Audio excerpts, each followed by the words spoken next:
Hello, everyone, and welcome back to the podcast. I'm your host, Joe True and Love, here with another AEW Dynamite review. This time for Tile Tuesday. Yes, it's currently Friday, but nonetheless, I apologize for not giving a review last week for the Dynamite that was in Canada. Things happened. It's been a kind of stressful week, but it's been getting better. But I do have a review for this week from Tuesday. So we'll get into it. But thank you for joining me. Alas, sorry, but if you're new to the podcast and you want to see more pro wrestling reviews, you can find them on the homepage and the channel. Click the subscription down in the corner. Take you all to videos on the podcasts, pro wrestling related, sports related. Find them on the channel. So for your entertainment. So thank you, and let's get started. So for title matches were on the show on Tuesday. So obviously different. Dynamite was on Tuesday. Not Wednesday. So bit of a throwback to 2019 when NXT got its TV deal and started on Wednesday a couple weeks prior to AEW's debut or Dynamite's debut on Wednesdays. So they got the upper hand, but for some reason, Dynamite and NXT went head to head again this week, but this time on Tuesday. Oh well. But first, before I get into the review, so a strange way to end Dynamite. So the way it appears, it was a shoot, not an angle. It was a shoot, not a work. At the end of the main event, Jon Moxley first Hangman on page for the AEW title. Moxley hit a big lariat to Hangman, which knocked him for a loop, turned him inside out, and he hit the canvas and was noticeably unconscious and unresponsive. So ultimately, referee called in the doctor and medical team, stretcher out Hangman out of the ring. So I don't think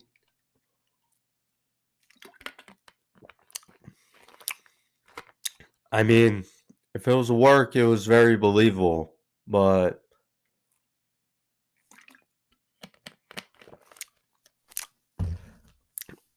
gotta believe that was a shoot. That's out to Hangman. He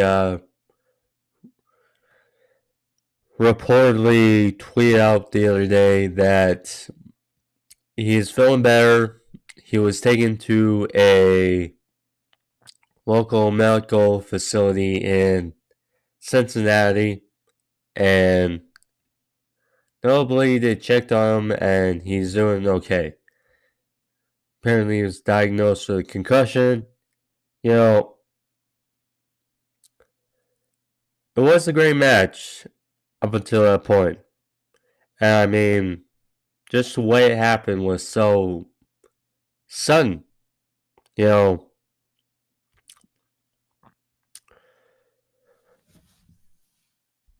well, because now, I mean,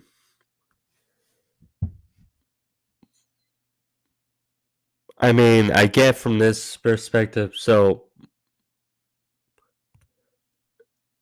it happened so sudden, and that you initially thought that when Hangman hit his head on the ring or on the mat, they thought, okay, that's where it happened. But then you look back and Moxley's lariats are so stiff that, you know, it's just a move in his repertoire and to move it, and he probably just knocked him for a loop. And how it goes. But luckily, Hangman's okay. And we are now under a month, less than a month away from Full Gear. November 19th, Saturday in New Jersey. And we got the main event, which was announced after the match. Jon Moxley will defend the AEW World Championship versus MJF. MJF is decided to cash in his poker chip for November 19th.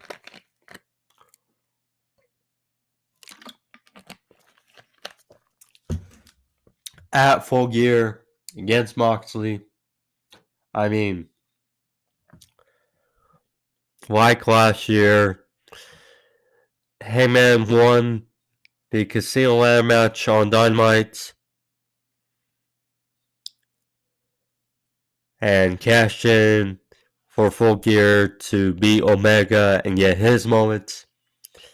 Looks like history may repeat itself as MJF looks to get his moments and lead the charge as he prepares to face Moxley on November 19th at Full Gear. But, I mean,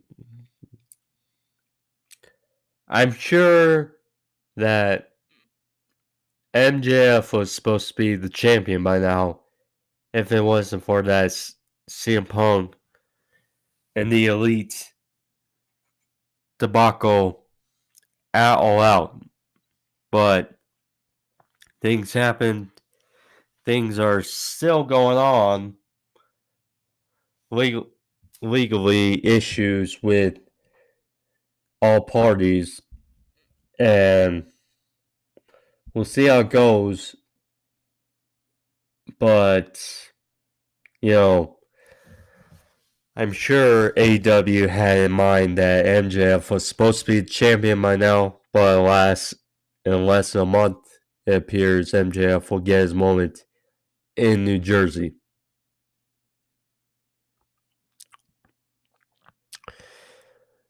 But not take away from a good, solid edition of Dynamite. I mean, we had a heck of a trios match. We had a solid match for the Ring of Honor World title.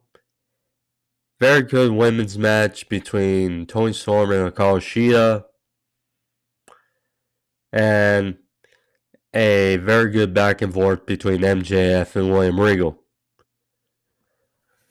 But nonetheless, with the introduction, now let's get into it, and let's get into the review, shall we?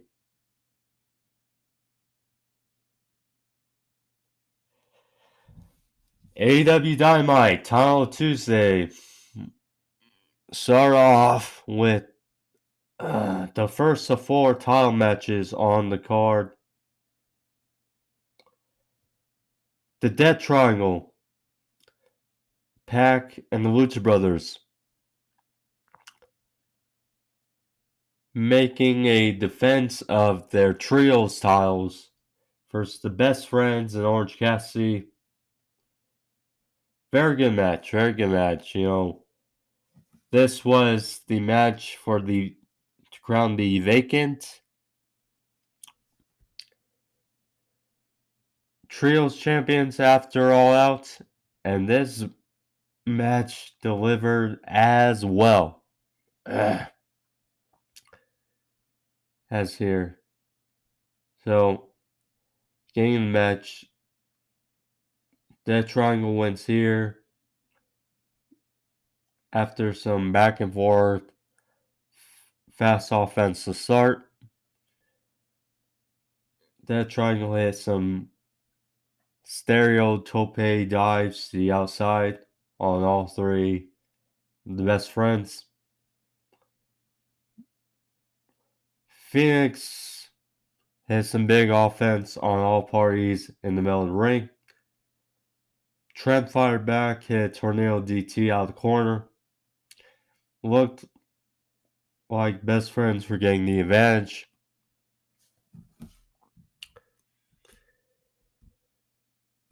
But Death Triangle followed up with a wheelbarrow, leg drop, foot stomp, German suplex combination for a near fall. Best Friends fired back. Chuck hit a pile driver. They went for their triple team splash combination for a 2. Pac, who for the last number of weeks has been using a hammer, the Timekeeper's hammer, to get his advantage in these matches, went to use it again. But Phoenix stopped him, saying he doesn't need to use it. There was a bit of arguing back and forth.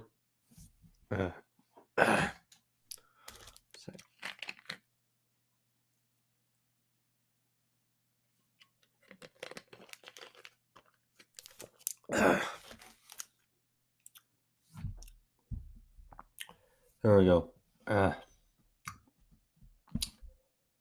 So Pac tossed out the hammer, and the distraction almost cost him as OC rolled up Pac for their fall. I thought this was the best chance for a title change. Best Friends his strong 0, only for a close near fall, and then Phoenix came out of nowhere. And then Phoenix hit a driver on Trent for the win, and Death Triangle retains the AEW Trios titles. A heck of a way to start the show.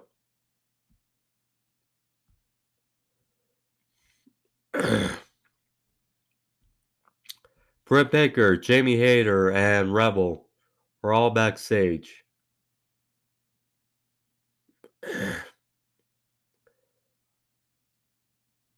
Britt and Jamie may know that by the end of 2022, by the end of the year, that their proclamation that one of them will be the AEW Women's World Champion.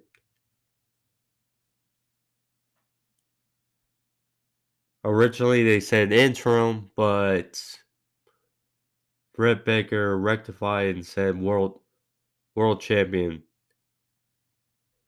So Thunder Rosa, So it came a couple weeks before All Out that she was going to be injured and that an interim women's champion was going to be crowned. And it's been 3 months. No, wait. Actually, 2 months. 2 months since Thunder Rosa knew that she would be injured and the interim champion, which is Toni Storm, has been crowned. But, you know, it's going to be strange. So, how does. Well, you got Saraya involved. She's been going out with Britt Baker, which going in the next segment. So you got Saraya. You got Thunder Rosa, who's gonna come back. Based on Twitter, reports on Twitter, she hopes to be back in January. We'll see. Then you got Toni Storm. So weird outlier plus Jamie Hayter, who the fans have been loving more and more week to week. So I don't know. We'll see.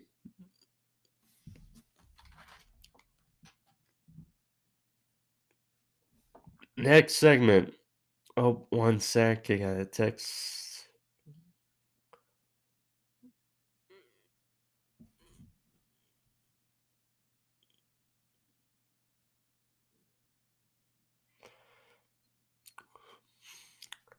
Love you, babe. Love you. Love you, Mariah.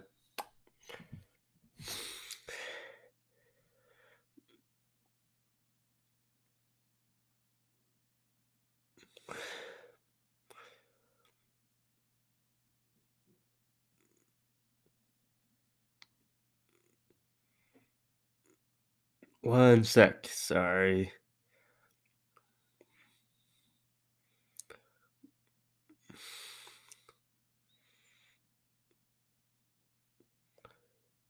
If you could follow her as well, that would help. But yeah, shout out to you, Mariah. Love you. See you soon.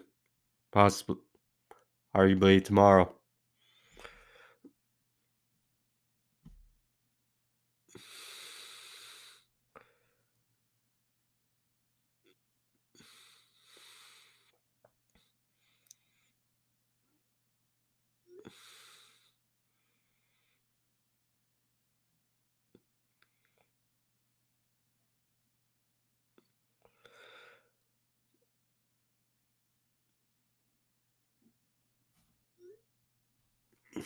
Okay, and we're back. Sorry about that little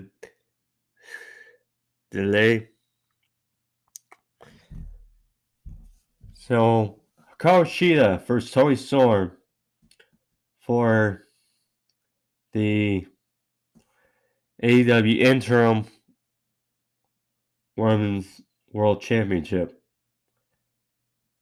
Very good match. You know, Shida, starting to see her a bit more. You know, she went for a while not being on TV before All Out. And then since then, we're starting to see more of her, which is refreshing because, of course, the former women's champion, I don't think she probably is still the New Japan Strong women's champion here in America.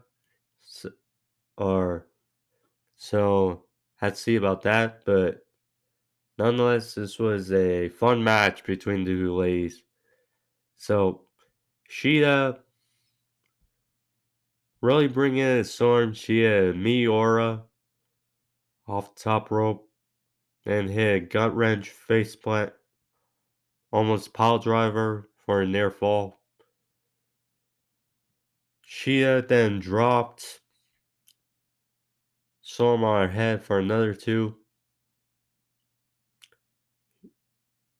Storm fired back, hit German suplex with a bridge, but only got a near fall. Finally, Toni, she went for a Storm Zero off the top, but was unsuccessful. Finally, she had another German suplex, followed with a Storm Zero for the win. Afterwards, you kind of felt it because, they're in Cincinnati. If you're an NFL fan, but you kind of knew it since they were in Cincinnati, and every time they're in Cleveland, Britt Baker, a well-known Steelers fan, arrived out there in a Najee Harris jersey. Pittsburgh Steelers jersey. Her music played. Right now, what I will say is I did not like this.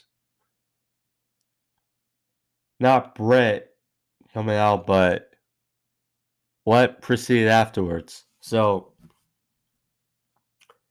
Britt came out. She was patronizing the fans. Because, Steelers, Bengals. She came out to the ring. Saray's music hits. She comes down, storms, and they get in a brawl.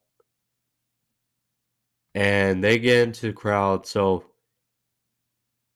Jamie Hayter and Rebel are ganging up on Toni Storm and Shida.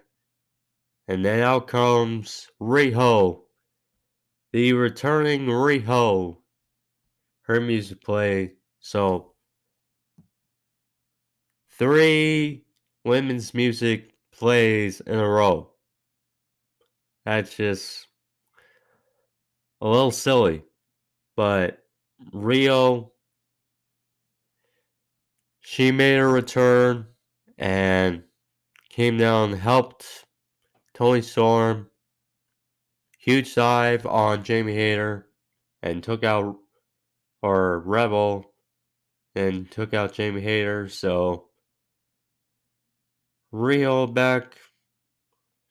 Another name for the women's division. Should help. A helping hand is Riho. But nonetheless, a very good match between the women, so good. FTR. They were backstage. They were announcing their sights set on the Acclaimed being the number 1 contenders for the AEW World Tag Team titles. And they were interrupted by Swerve and Our Glory, the former AEW World Tag Team champions. Swerve is giving in more and more to his heel nature, acting like a prick, and, conflicted with Keith Lee. Praise FTR for their accomplishments and their gold. So FTR laid out the challenge that next week it'll be FTR for Swerve Our Glory. And the winners are the number 1 contenders for the Acclaimed and the AEW World Tag Team titles. Should be a good match. Will this really be the match, though, that Swerve turns on Keith Lee? it's a little bit of a weird situation because if FTR wins this, I don't see how FTR loses first the Acclaimed. And that's unfortunate because the Acclaimed just won the AEW World Tag Team titles, but I don't see how FTR can lose. And at the same time, as I just say this, you know, I mean, Swerve or Glory, if they win, they do basically a rubber match because Swerve or Glory won it all out when this ruckus started for the Acclaimed. You know, maybe then is where they have,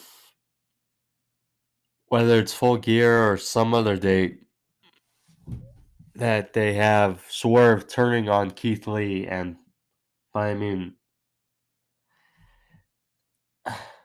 it's strange.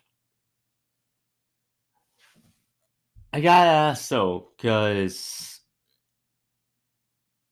it was a couple weeks ago, and the Gun Club, nowhere in sight. I thought they were saying they were the newer, younger version of FTR. Not even put their names in the hat. I mean, it's a little odd. It's a little. I think if there was a triple threat tag team match, maybe it'd be an out for them to prolong this thing for the Acclaimed or FTR, but I don't know. Jay Lethal and Darby Allin had a heck of a match a couple weeks ago. Jay Lethal was back with Sanjay Dutt in the parking lot and challenged Darby Allin to a rematch. And Darby kind of snickered at it. Possibility. Said that, well, Lethal's going to be asking for a rematch over and over and over until he finally beats him. And then, Lethal was getting pissed at it, and then he and Sanjay Dutt jumped Darby Allin. They fought over to a garage door and ultimately had Darby pinned under this garage door, and Lethal applied the figure four on Darby Allin while pinned under his door. So if we're gonna get another Darby Allin for Jay Lethal match with a bit more story behind it, I'm for it.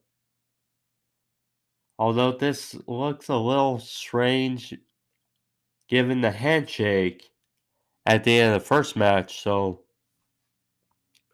curious.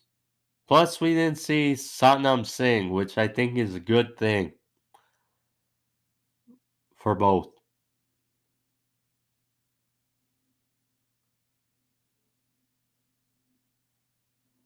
Renee Paquette, who last week made her AEW debut, she is now All Elite, the wife of John Moxley. Great to see her in AEW, it's a bit of a refresher. I mean, a new party to be able to interviews and bring new life into the interview aspect of AEW and make all, because Tony Schiavone pretty much has a big busy schedule. He does commentary, he does back and forth with the interviews and such. I mean, bit of a fresh air. So she sat down with Bryan Danielson, Will Yuta. I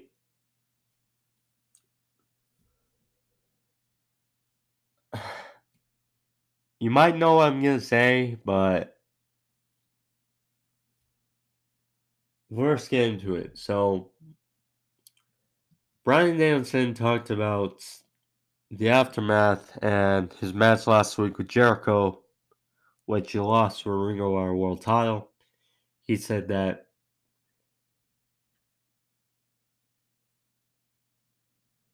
he's almost disgusted by the loss because of what that title has meant to his career and his legacy of Bryan Danielson and what it means to Ring of Honor and to lose to someone like Chris Jericho. Then they were asked about Daniel Garcia. Bryan said he saw things in Garcia, said he had hopes for Garcia to potentially become the next Bryan Danielson, if not better. And Wheeler Yuta was just like very adamant. Called Yuta, or not Yuta, Garcia a snake, said a bunch of other crap, and Renee looked very uncomfortable.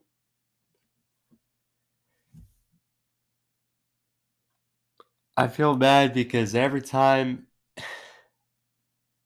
I hear Wheeler Yuta speak in these promos or sit downs, it's not resonating with me. When I hear him speak, it's just, I'm sorry, it just doesn't sound, you know, great. Just doesn't sound great.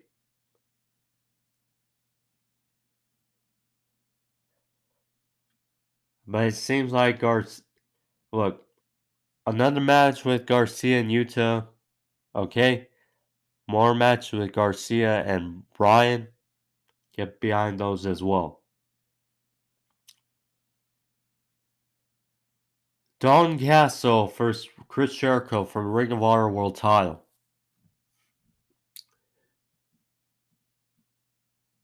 This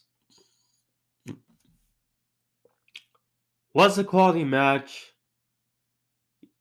but at the same time, got a little lackluster with the comedy and such. Look, Don Castle is a good wrestler. Very good wrestler. It with his gimmick though, and you know,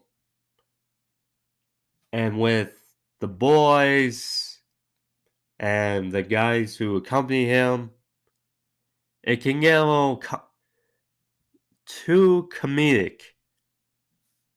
And it felt like a bit here, but we do know he's a very good wrestler. But it was a good match for what it was. Castle used the wrestling, which Ian Riccaboni noted on commentary. Made some big throws on Jericho for their fall. So Jake Hager was at ringside, and I will say Castle had a very good entrance. I will say that.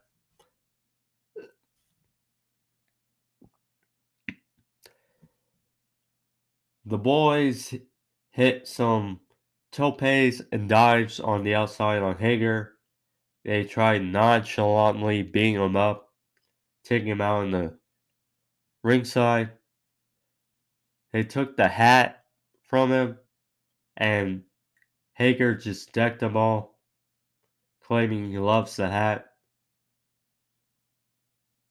Castle walked on a crossface choke with the hooks on Jericho, but Jericho escaped, locked in the walls, but Castle also escaped. Castle hit the bangarang on Jericho, but only for a near fall. Jericho finally won, wrapped this up with a juice effect, and that was a wrap. 1, 2, 3. And the Ring of Jericho reign continues. After the match, Jericho again proceeded with his moniker of how he's going to tarnish and desecrate the legacy of Ring of Honor with all its champions, commentators, ring announcers. So he and the Jericho Appreciation Society targeted Ian Riccaboni on commentary. It looked like Jericho was going to deck Riccaboni in the face with the Ring of Honor title. But Jerry Lynn, one of the producers at AEW, stopped Jericho and put a stop temporarily. But Jericho Appreciation Society took care of Jeremy Lin, and Jericho hit a tombstone pile driver on Jerry Lynn, which looked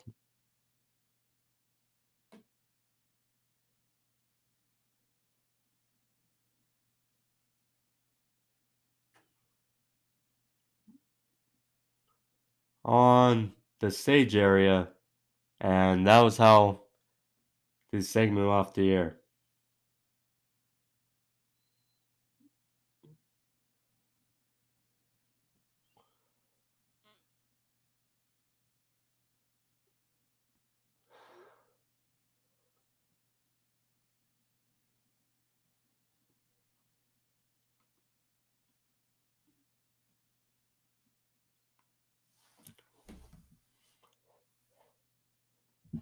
Main event. Hangman Page versus Jon Moxley for the AEW World Title. Jon Moxley's hometown of Cincinnati. You know, Hangman got his love, but Moxley obviously had the home crowd advantage. So, right before the bell, Hangman took it to Moxley in the crowd, and then to get the advantage on the hometown boy, they're rolling into the crowd. Hangman then hit a moonsault off the mezzanine, his standard moonsault, onto Moxley, onto the floor, before they cut to break. Then back to break, they are back from break. Finished brawling there in the middle of the ring. Moxley got busted open, Wallace is new. And they're fighting in the ring. Good stuff. Moxley is superplex off the top rope for a near fall.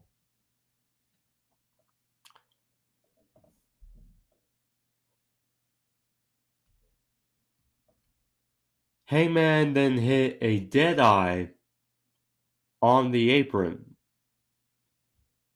Rolled back Moxley in the ring for a near fall. No avail. Hangman hit a top rope fallaway slam on Moxley for a 2.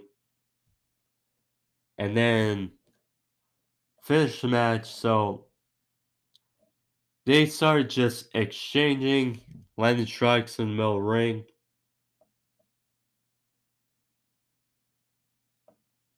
Hangman went for a lariat, decked Moxley, and then all of a sudden, Hangman comes flying out of the corner and looks like he may have been looking for a forearm in the corner or something. Or maybe another lariat. And then Moxley fires out the corner, hits the lariat, turns Hangman inside out. Referee and official call it ref stoppage. Moxley retains the AEW title as Hangman was unfortunately not able to continue. So good that Hangman's feeling better and stuff happens, but yeah, hope he's better. Either way, I mean, I can see if this was work simply because, as well, that, you know, Hangman's strong, and you want to look him in a good way. You don't want to see him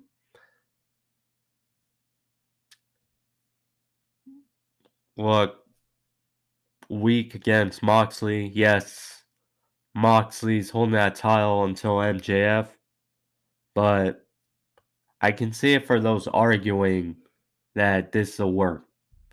But, you know, nonetheless, Moxley retains.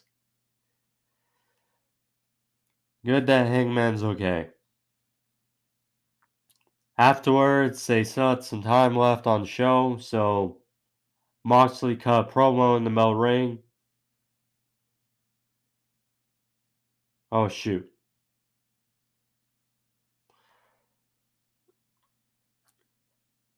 I got cut into this William Regal, MJF, back and forth. I skipped it. My bad. But it was great thing. So MJF interrupted William Regal. He talked about his tryout with AEW or WWE, saying that he was an extra, doing some work, trying out in front of William Regal, Arn Anderson, Dave Malenko, and Adam Pearce. After match, Regal pulled him aside, told him to sell himself to him, and Regal was impressed. MJF told him he was 19. Regal said he was far too young. Regal said that, told him to send him a promo in a match month to month, showing his progress. But then Regal gave him a promo, pretty much shutting him down. So MJF said that the promo wanted to make him quit his life, kill himself, and Regal had a stellar, just his facial expressions throughout this promo, just jeez. But MJF was on fire during this promo. Regal said that he was younger when he left his home and that MJF has had it easy if that made him want to go to that place.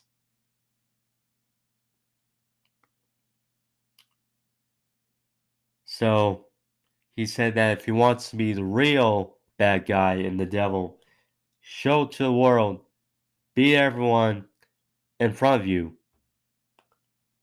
So he turned his back and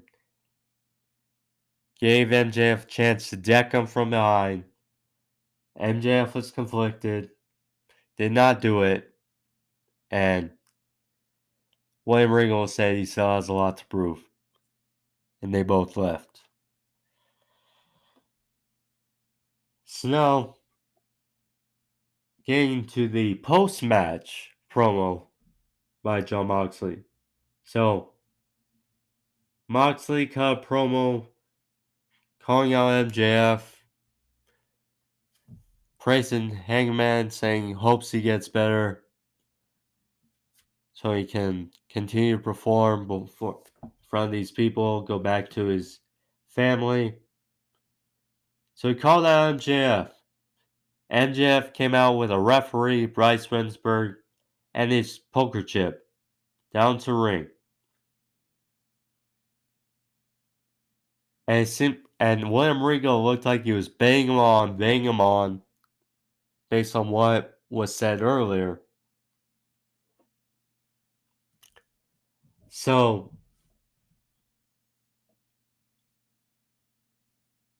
MJF was getting hyped up. They took out of the ring, gave it to William Regal, took a mic from commentary, said that he doesn't want Moxley after a match. He doesn't want him less than 100%. He said that he wants to beat him fair and square so that way when he does, he proves that he's better than Mox and he knows it.